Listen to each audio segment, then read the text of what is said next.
5 Italians arrived in the Maldives to go diving together. Among them were both scientific experts and skilled divers. However, after entering an underwater cave, they never came out again. The Maldives immediately launched the largest search operation in the country's history.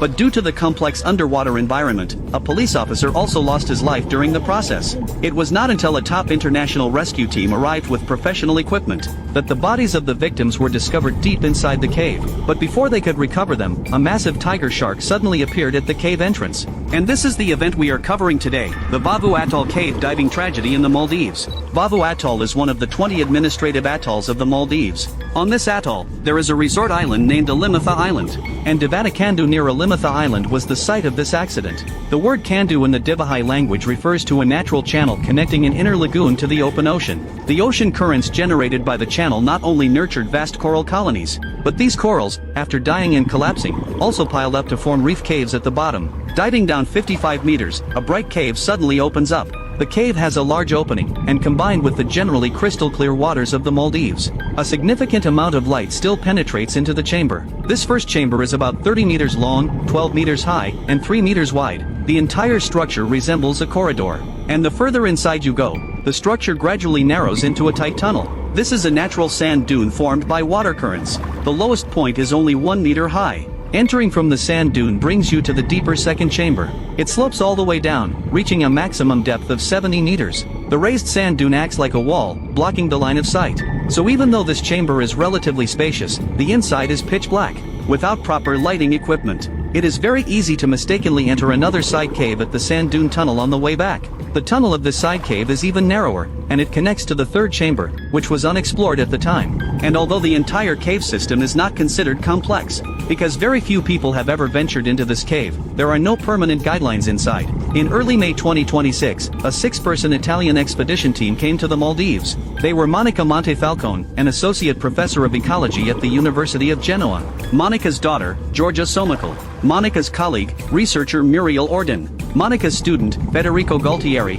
a PhD in marine biology, the diving guide for this trip, Gianluca Benedetti, and an unnamed female student from the University of Genoa. Among them, 52-year-old Monica was a household name on Italian television, as well as a famous researcher and marine environmental scientist. She had been involved in scientific diving for over 20 years. Since 2013, Monica had been leading coral reef research in the Maldives, and the group came precisely for an official scientific expedition mission. Therefore, even though the Maldives prohibits diving beyond 30 meters, considering the research goals of Monica's team, the government issued a 0 to 50-meter diving permit to the team, allowing them to conduct coral research and monitoring in the open waters of Vavu Atoll. But it is worth noting that only Associate Professor Monica, researcher Muriel, and marine biology PhD, Federico held the permit among them. Moreover, the dive Monica and the others joined this time was actually a private liveaboard trip, and was not part of the official scientific expedition. Simply put, a liveaboard is a travel style that combines transportation, accommodation, dining, and diving all in one. It eliminates the daily travel time back and forth to the shore,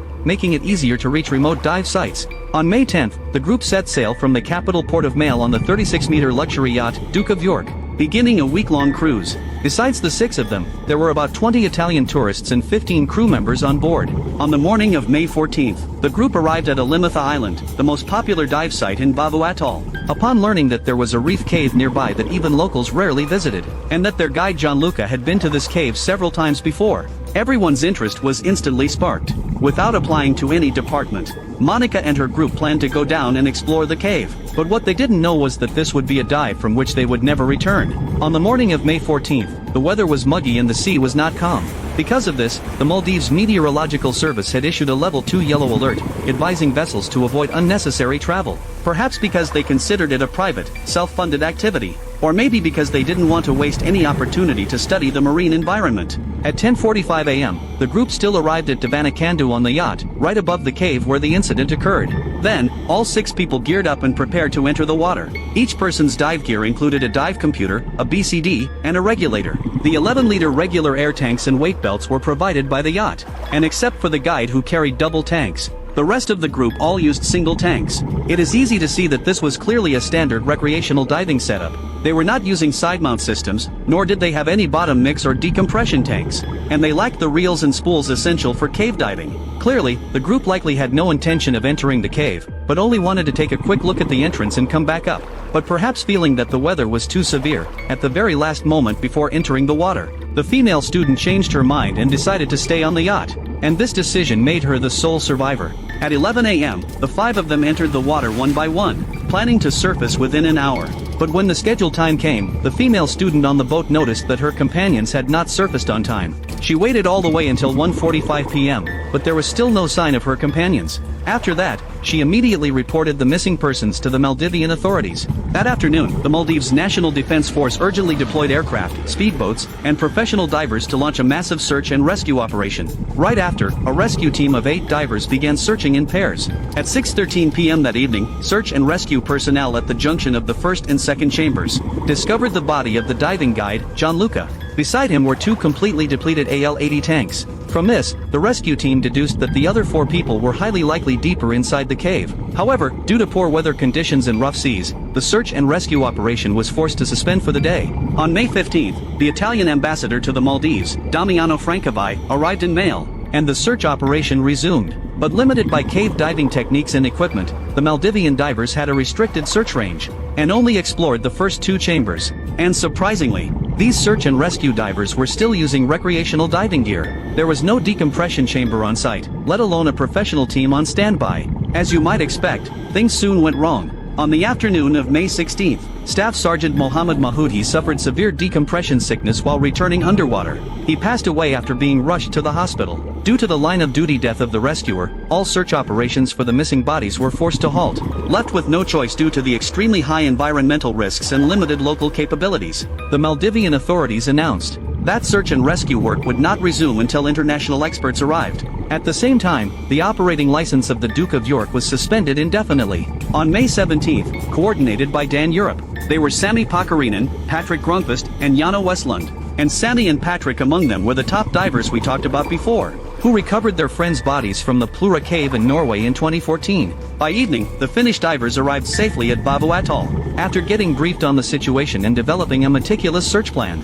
On the morning of May 18th, Sami, acting as the team leader, dove into the incident area with his 2 Finnish companions. This time, they were equipped with Trimix, closed-circuit rebreathers, and high-performance underwater scooters, which could greatly extend their working time underwater. But just after passing through the first chamber, the surroundings turned pitch black. They could only move forward slowly, relying on their flashlights. Furthermore, the coral silt here was extremely easy to disturb, and visibility would drop rapidly. Coupled with the fact that the entire world was watching their actions, the 3 of them were under immense pressure. At this point, Patrick began to worry that if the Italians had escaped the cave but drowned afterward, their bodies might never be found. And just as they had almost finished exploring the second chamber, they suddenly noticed marks on the bottom that looked like fin kicks, and these tracks extended all the way into another side tunnel nearby. The team signaled each other and started feeling their way inside along this narrower tunnel. They found that the direction of this tunnel was almost identical to the first chamber. The 3 continued forward for a short while, and arrived at the 3rd chamber, which the Maldivian divers had failed to reach before.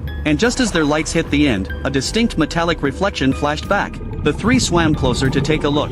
It turned out to be the glare reflected from diving cylinders under the lights. And not far away, the 4 bodies of the Italians were lying quietly in a small, dark space. And afterward, Patrick described it this way: the location of the deceased was not far from the cave entrance, but if you can't see anything in the tunnel, and don't have proper cave diving equipment, then this distance feels unbearably long. Since the mission this time was mainly for locating and assessing the bodies, no direct recovery was carried out that day. After tying a guideline to the bodies, the 3 returned to the surface. On May 19th, before the recovery operation began, Patrick and Sami pulled a line from the surface all the way to the cave entrance to facilitate the upcoming transport of the bodies. Then, the 2 dove straight into the 3rd chamber. Working together, they brought 2 bodies out of the cave mouth and clipped them onto the line. They then escorted the bodies up to a depth of 30 meters, and handed them over to the Maldivian divers to assist in bringing the bodies out of the water together. As for why they couldn't bring them directly to the surface, the main reason was decompression requirements.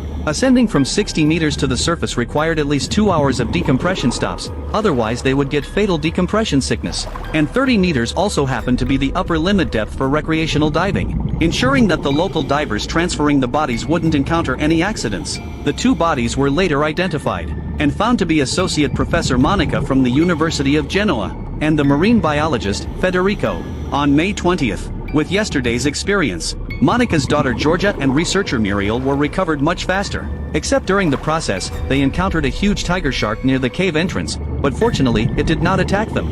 Afterward, the Finnish team handed over the gear recovered from the cave, including GoPro cameras and dive computers, to the Maldivian police. At the same time, autopsies on all the bodies would also begin. On May 21st, Patrick and Sammy dove into the cave again to remove the lines fixed inside, preventing them from attracting more people into the cave in the future. On May 22nd, the three Finnish divers officially announced the end of the rescue via video, and explicitly waived any financial compensation for participating in the rescue. With this, all 5 missing Italian divers were recovered. According to the report released by Dan Europe afterward, the group likely failed to find the correct route when returning inside the cave. They got lost and perished after running out of gas. But this only explained the cause of death, and did not mention why Monica and the others would risk entering the cave. As we mentioned earlier, judging from the fact that they carried no professional cave diving gear, they certainly had no intention of entering, because taking a common 11-liter aluminum tank with 200 bar of pressure as an example, since underwater pressure increases by 1 atmosphere for every 10 meters of depth.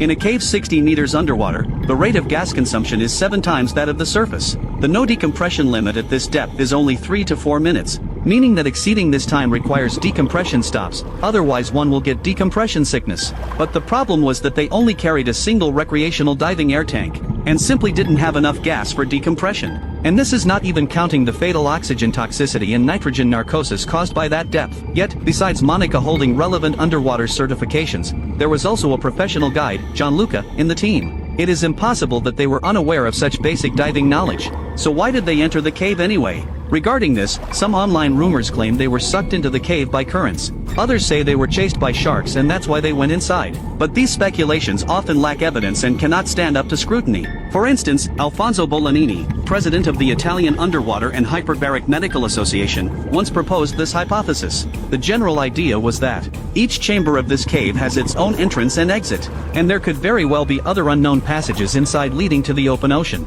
Under the influence of strong currents, suction would be generated because the space in the cave tunnels narrows. This is what physics calls the Venturi effect. This suction was the culprit that forced the divers into the cave. Furthermore, judging by the tidal coefficient in Mail that day, it was indeed very high, and there was a high probability of powerful ocean currents in the incident area. But the Finnish diver Sami believed this possibility was extremely low. According to his recollection, he did feel a current after entering the cave, but it was very mild and absolutely impossible to suck a person in. In addition, the silt inside the cave also ruled out the existence of strong currents. Otherwise, the silt would have been washed away long ago. He believed that the divers most likely entered the cave intentionally. My personal speculation is that the group originally did intend only to dive to the cave entrance for a look and come back up. But once near the entrance, Monica was captivated by the cavern before her. In particular, the ample light flooding into the cave made everyone let their guard down. Thinking that the cave itself wasn't big, they figured they could swim out within a few minutes no matter what. So they decided to do a quick cave exploration.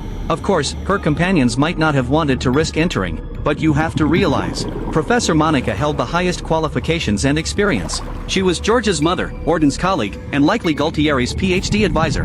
In this kind of organizational structure, the others very likely trusted Monica unconditionally. As for the dive guide Gianluca, he was the one who suggested going to this cave, so he certainly had no objection. Thus, without setting up a guideline, the group swam into the cave one after another. At first, everything was normal, with plenty of light and a wide field of view, but as they swam deeper and deeper, the light suddenly vanished after they crossed the sand dune tunnel of the first chamber. Very quickly, they realized this was not a good idea, and decided to turn back immediately. But blocked by the sand dune tunnel and under the silt they had just kicked up, their line of sight back to the first chamber was completely obscured.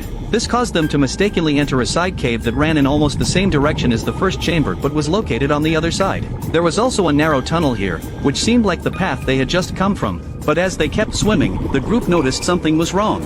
They found that the end of the cave was actually a dead end. Because they were using regular air, their margin for error was incredibly low. So much so that they simply didn't have enough time to find the right way out. At the same time, under the influence of nitrogen narcosis, it was difficult for them to think calmly about what exactly went wrong. and they quickly fell into a panic.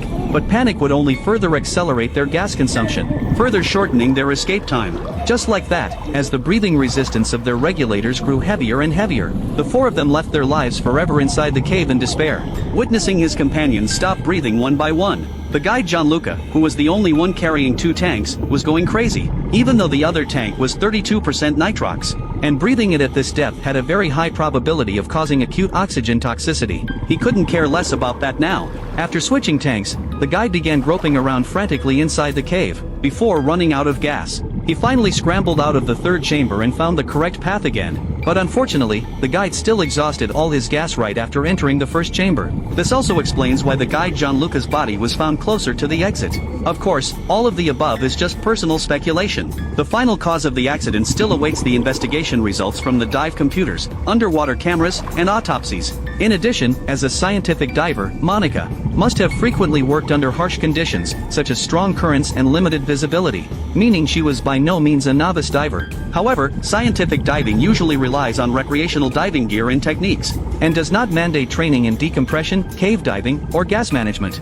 And while Monica seemed to hold quite a few underwater certifications, only one was actually related to cave diving, which was her Cave Diver Level 1 certification obtained in 2018. The depth it allowed was only 20 meters, with a maximum limit not exceeding 50 meters. Clearly, the behavior during this cave dive did not comply with regulations, and a scientific diver with extensive underwater experience might possess impressive exploration achievements yet be completely unprepared for an overhead cave environment. On the other hand, the guide taking the group into the cave was also a violation of regulations. Although diving regulations in the Maldives are strict, they often lack effective enforcement in practice. According to a description by a diver who frequently dives there, diving below 30 meters with just a single tank of air is a common occurrence in the Maldives. This has led to a competitive mindset in the local diving culture, to see who can dive the deepest. One Maldivian diver even bragged that he had dove to 110 meters on air, perhaps feeling that local divers could do it. And combined with the fact that women's gas consumption is typically lower than men's,